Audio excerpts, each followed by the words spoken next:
बड़े पैमाने पर लोगों ने 2000 के नोट की होर्डिंग कर रखी है।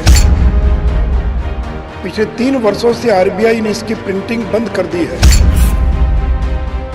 एटीएम से नहीं निकल रहा है। अफवाह है कि अब यह लीगल टेंडर नहीं रहा, केवल अवैध व्यापार में इसका इस्तेमाल हो रहा है। कुछ जगह पर यह ब्लैक में मिल रहा है और drug, money laundering, crime, terror funding जैसे अपराध में कैश का बड़े पैमाने पर इस्तेमाल होता है और वहां इस 2000 रुपए के नोट का धड़ल्ले से इस्तेमाल हो रहा है।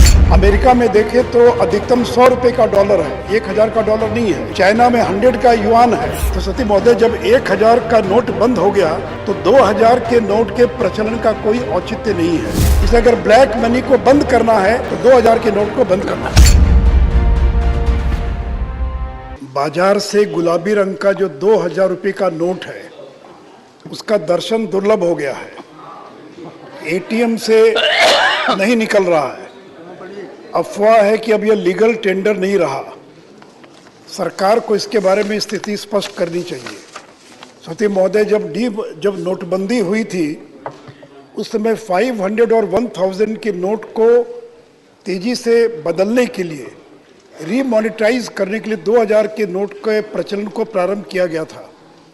पिछले 3 वर्षों से आरबीआई ने इसकी प्रिंटिंग बंद कर दी है और बड़ी संख्या में नकली नोट 2000 के और जब्त किए जा रहे हैं। सती महोदय, बड़े पैमाने पर लोगों ने 2000 के नोट की होर्डिंग कर रखी है और कि यह केवल अवैध व्यापार में इसका इस्तेमाल हो रहा है। कुछ जगह पर यह ब्लैक में मिल रहा है, प्रीमियम पर बिक रहा है और drug, money laundering, crime, terror funding जैसे अपराध में कैश का बड़े पैमाने पर इस्तेमाल होता है और वहाँ इस 2000 रुपये के नोट का धड़ल्ले से इस्तेमाल हो रहा है। सती महोदय, दुनिया की जितनी एडवांस्ड इकोनॉमीज हैं, अमेरिका में देखें तो अधिकतम 100 रुपए का डॉलर है, 1000 का डॉलर नहीं है। चाइना में 100 का युआन है, कनाडा में भी 100 है, ऑस्ट्रेलिया में भी 100 है। यूरोपियन यूनियन में अधिकतम जो अधिकतम डिनोमिनेशन वो 200 का है। केवल पाकिस्तान, श्रीलंका जैसे देशों के अंदर 5000 के नोट है। इंडोनेशिया में तो 1 लाख रुपए तक के भी नोट है।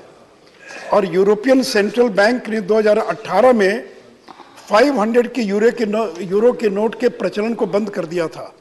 सिंगापुर ने 10,000 के नोट को 2010 में विड्रॉ कर लिया था। तो सती महोदय, जब 1000 का नोट बंद हो गया तो 2000 के नोट के प्रचलन का कोई औचित्य नहीं है। और अब तो सरकार डिजिटल ट्रांजैक्शन को भी बढ़ावा दे रही है। इसलिए मेरा सरकार से आग्रह है कि फेज्ड मैनर में 2000 के नोट को ग्रेजुअली और विड्रॉ कर लिया जाना चाहिए।